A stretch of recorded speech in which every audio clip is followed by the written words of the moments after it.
Bonjour à tous, je suis ravie de vous retrouver dans cette vidéo pour coudre le pas à pas de la jupe Peach.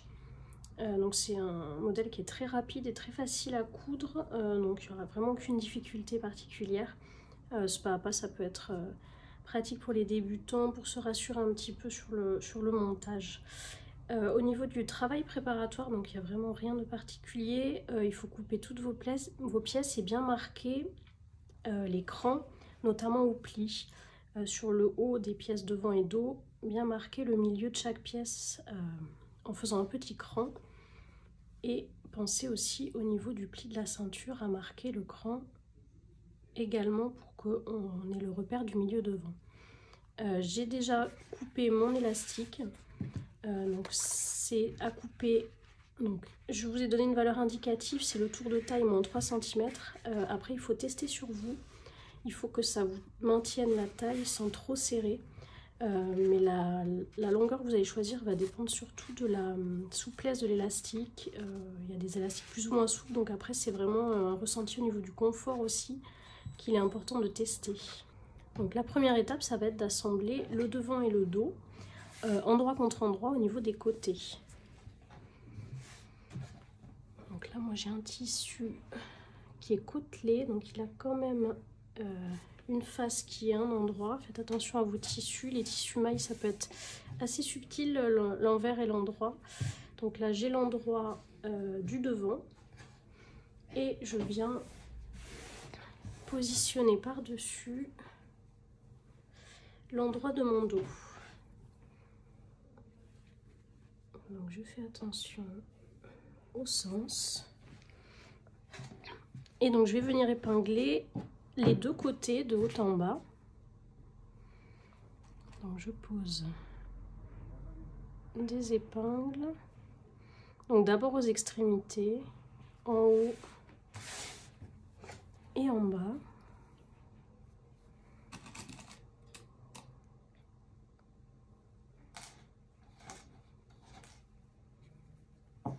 Et après je viens répartir mon tissu. Donc je repose une épingle au milieu et je vais fractionner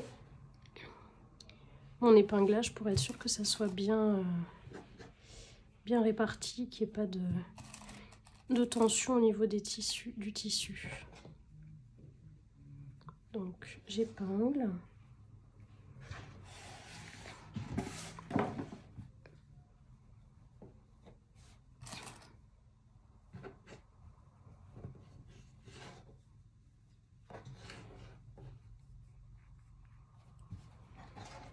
Voilà, je fais pareil de l'autre côté. Donc moi je vais aller coudre directement à la surjeteuse, ou vous pouvez coudre à la machine à coudre.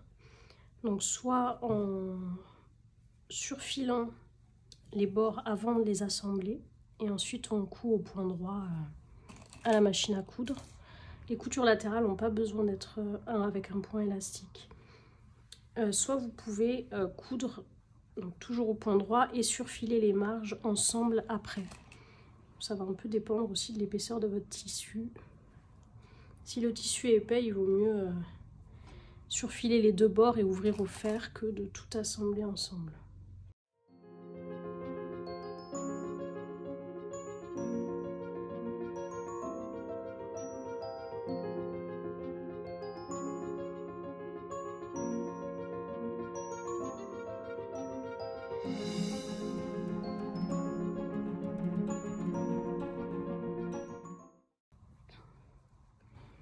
Voilà, donc je vais aller coudre à 1 cm du bord directement à la surjeteuse, les deux côtés.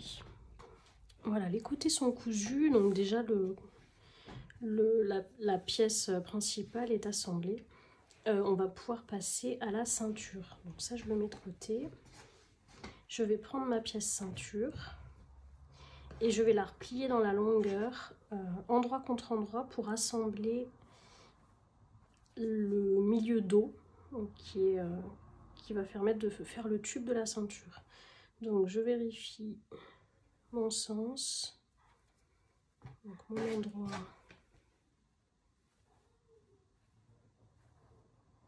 est là, et donc je plie endroit contre endroit et je viens simplement épingler ici la hauteur.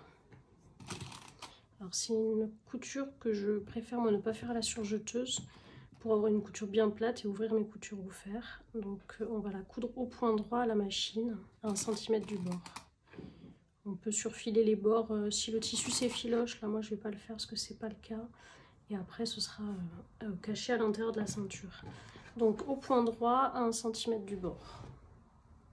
Voilà, une fois assemblée, je suis venue ouvrir mes coutures au fer, bien les aplatir. Et ensuite, je vais marquer au fer le pli de la ceinture. Donc en fait, on va replier sur la hauteur, envers contre envers. On va bien mettre bord à bord les extrémités du tissu. Et on va venir marquer au fer ce pli pour qu'ensuite on ait ce point de repère là et que le tissu se mette plus facilement en place. Donc ça, je vais aller bien le marquer au fer proprement. Voilà, mon repli est marqué au fer en mettant bien tout bord à bord. Et maintenant, je vais aller assembler donc l'élastique. Donc vérifiez bien avant sur vous pour valider la longueur de votre élastique. Donc ce qu'on vient faire, c'est le mettre, donc le superposer au niveau des extrémités sur 2 cm, comme ceci, donc bien à plat. On vient poser des épingles pour bloquer. Et on va venir coudre donc une couture de maintien assez solide, puisque la traction fait que ça va être assez sollicité à chaque fois qu'on va l'enfiler ou même le porter. Donc pour que ça soit une couture solide, on pourrait faire éventuellement un point zigzag. Moi ce que je conseille, c'est de coudre un rectangle, donc sur la hauteur de la ceinture et la largeur à peu près de la superposition.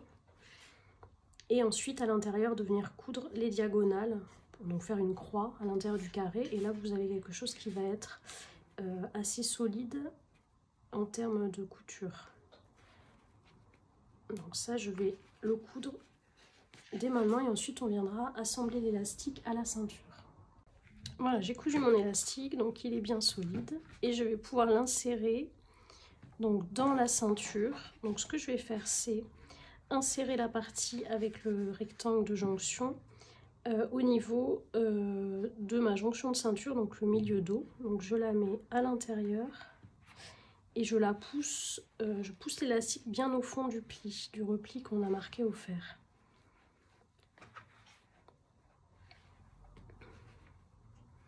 Je fais attention à bien réaligner. Je mets une petite épingle pour bloquer. Et je vais aller coudre donc une couture de maintien qui va déjà donc bloquer mon élastique au fond, mais surtout bloquer cette partie de jonction au niveau de cette couture. Comme ça, l'élastique ne roulera pas et ne tournera pas dans la ceinture à ce niveau-là. Donc, je vais venir faire une couture au point droit dans le sillon de la couture du milieu dos, sur toute la hauteur pour bloquer l'élastique en place. Voilà, donc une fois cette couture faite, donc elle est quasiment visible puisqu'elle est dans le sillon, ce sera du coup le côté qui sera mis vers l'extérieur. Parce que l'autre côté, bon, normalement, il est aussi dans le sillon, mais en général, il est un tout petit peu moins régulier, donc on le mettra côté ceinture intérieure. Donc je glisse bien mon élastique dans la ceinture en le faisant aller donc dans le pli, au fond du pli. Voilà, et une fois que j'ai ma ceinture de prête, on va pouvoir l'épingler sur la jupe. Donc là, j'ai encore ma jupe sur l'envers, donc je la remets sur l'endroit.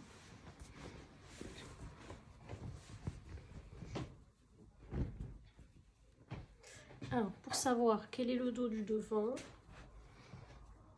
si vous vous souvenez plus, donc on réétale bien, on étire bien nos côtés. Et le devant est un petit peu plus large, donc on voit que là mes coutures elles sont elles roulent vers l'envers. Donc ça veut dire qu'ici j'ai mon devant, là j'ai mon dos. Effectivement les coutures je les vois sur ce côté là parce que c'est une pièce un tout petit peu moins large et elle est un tout petit peu plus arrondie. Donc on voit effectivement que là je vois la pièce du dessous, ce qui n'est pas le cas dans l'autre sens. Donc c'est légèrement arrondi, donc ça c'est mon dos. Donc c'est le côté où je vais mettre le milieu dos, donc la ceinture avec la couture. Donc j'ai dit que je voulais que cette partie que je viens de coudre soit sur l'extérieur. Donc à la fin ce sera comme ceci. Donc je vais la retourner comme ça pour la positionner endroit contre endroit. Et je vais venir épingler. Donc je cherche mon cran milieu dos qui est ici. Et je viens juxtaposer donc cette couture de milieu dos de la ceinture. Je mets une petite épingle et je vais ensuite venir épingler.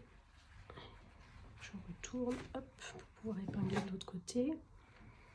Je vais venir épingler le milieu devant, donc l'endroit de la jupe contre l'endroit de la ceinture. Donc je fais bien correspondre mes crans milieu devant et je l'assemble au niveau du cran milieu devant de ma jupe. Donc là, à nouveau, je viens bloquer avec une épingle. Je vais assembler les côtés. Donc on a l'écran côté de la ceinture qui doivent être en regard avec les coutures côté de la jupe. Donc là encore, je viens bloquer avec une épingle. Je fais pareil de l'autre côté.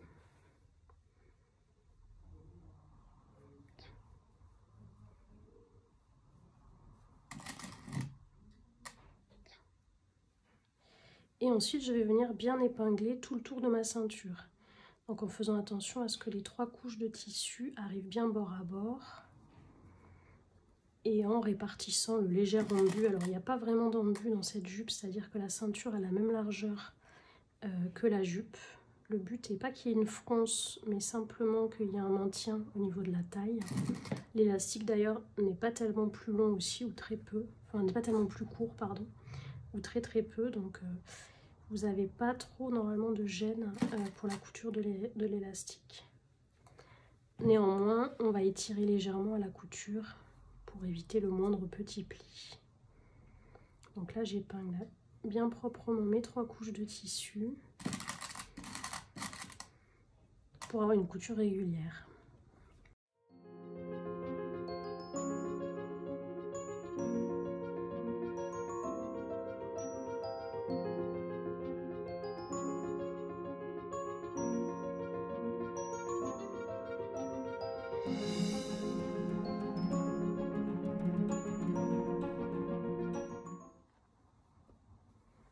Voilà, et là on va venir coudre du coup tout le tour à 1 cm du bord, donc soit directement à la surjeteuse, soit à la machine, mais là il va nous falloir un point élastique pour que la taille reste élastique. Donc ça veut dire qu'il vous faudra coudre avec donc soit un fil élastique type Serraflex qui va vous permettre de coudre au point droit classique tout en gardant l'élasticité du tissu et de la taille, soit il vous faudra coudre avec un point élastique, donc ça peut être le triple point qui est élastique mais qui est une couture qui du coup est comme si vous aviez 3 coutures superposées, donc c'est un peu plus long et ça utilise plus de fil, mais voilà, ça permet d'avoir une couture droite, ou soit le point éclair, donc le zigzag serré, qui va vous permettre également d'avoir un point élastique. Donc voilà, c'est au choix, et vous viendrez surfiler dans ce cas-là ensuite vos marges de couture, donc les 3 ensemble, avec la machine à coudre. Moi je vais coudre donc en une fois à la surjeteuse, qui va surfiler et assembler en même temps. Voilà, ma ceinture est assemblée, je suis venue rabattre au fer mes marges vers le bas pour que ça soit bien aplati, bien propre. Et la ceinture est donc posée. Alors on va faire quelques petites coutures de maintien pour que l'élastique ne bouge pas quand vous allez laver ou porter la jupe. Donc ce qu'on fait, c'est qu'on étire un petit peu pour répartir. Et ensuite, on se positionne, on vient mettre des épingles au niveau des jonctions des coutures côté. Et on va venir faire une petite couture pour bloquer l'élastique en place.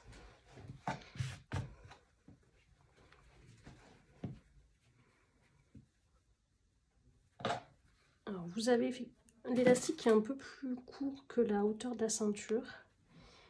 C'est voulu, c'est pour que vous ayez moins de difficultés au moment de la couture, d'assemblage de la ceinture. Parce que si on n'avait pas du tout de marge, il faudrait arriver à coudre sans coudre l'élastique, mais en étant vraiment à ras à chaque fois, donc c'est un petit peu plus dur. Et ça évitera aussi que votre élastique roule. Quand ils sont un petit peu trop serrés, il suffit qu'on ait cousu un tout petit peu trop proche du bord et l'élastique est un peu engoncé et a tendance à rouler. Là, il ne roulera pas et il ne bougera pas pour autant. Donc je vais venir faire une petite piqûre en hauteur dans le prolongement de ma couture côté de jupe pour bloquer l'élastique en place, donc de chaque côté, sur les coutures côté. Et ça donnera l'illusion d'une couture côté qui se prolonge jusqu'en haut de la ceinture. Mais le but, c'est vraiment que l'élastique ne bouge plus et reste donc déjà réparti harmonieusement en termes de largeur et aussi qui reste dans la bonne position, donc contre le repli du haut. Donc juste un point droit sur les deux hauteurs. Voilà, mes coutures latérales sont faites.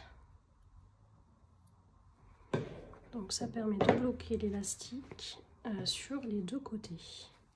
Donc c'est propre. Et donc maintenant on a fini la ceinture. Il nous reste juste l'ourlet du bas. Donc ce que je suis venue faire, c'est surjeter tout le bas de ma jupe. Donc on peut surfiler ou surjeter en fonction de la machine avec laquelle vous allez coudre. Et ensuite on va marquer au fer un repli de 2 cm vers l'envers. Donc proprement, pour pouvoir ensuite venir faire notre ourlet. Donc là je vais marquer au fer. Moi je vais le faire un peu plus grand que 2 parce que je suis pas très grande. Alors j'ai réduit quand même au niveau, avant de couper mes pièces, j'ai réduit au niveau de la ligne de genou la longueur de ma jupe. Mais après essayage, je préfère qu'elle soit un petit peu plus courte, donc je vais faire un repli plus grand. Mais pour une stature classique de 1,68 m, c'est un repli de 2 cm. Après vous ajustez bien sûr en fonction de la longueur que vous voulez, mais le mieux c'est quand même en amont pour que les volumes soient bien répartis au niveau de la jupe, c'est de réduire au niveau de votre ligne de genou vos pièces de patron en fonction de la hauteur de vos jambes pour ajuster. En général on sait à peu près combien il faut retirer dans la pratique par rapport à des statures standards d'1,68 m, 1,70 m ou rajouter si on est très grande, mais ça en général on sait à force, on connaît les mesures qu'on doit rajouter ou enlever. Donc moi j'avais enlevé 5 cm, mais je vais faire un ourlet un tout petit peu plus grand que 2. Voilà, donc j'ai marqué mon repli. Donc moi j'ai fait 3 cm, je l'ai marqué au fer. Maintenant il va falloir donc le piquer. Donc idéalement il faut le piquer à l'aiguille double. Après vous pouvez aussi le coudre au point droit avec un fil élastique. C'est mieux quand même d'avoir un point élastique pour la souplesse du bas de jupe et que du coup vous soyez pas entravé dans les mouvements. Donc préférez un point élastique, donc le triple point ou éventuellement un point éclair. Mais le mieux c'est l'aiguille double, vous aurez une jolie finition et une couture bien élastique. Voilà, mon ourlet est piqué, donc à l'aiguille double.